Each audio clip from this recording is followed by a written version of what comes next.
കർത്താവേ, എല്ലായിടത്തുമുള്ള എല്ലാ ജനങ്ങളെയും ഞാൻ ഉൾപ്പെടുന്നുവെന്ന് ഞാൻ മനസ്സിലാക്കുന്നു.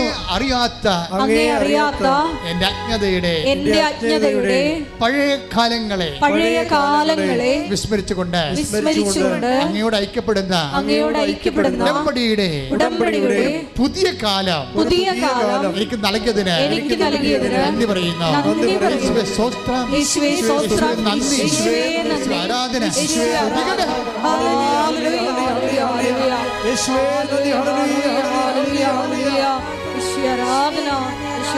അനുതാപമെന്ന വലിയ പരിശുദ്ധാത്മാവിന്റെ കൃപ പങ്കെടുത്ത്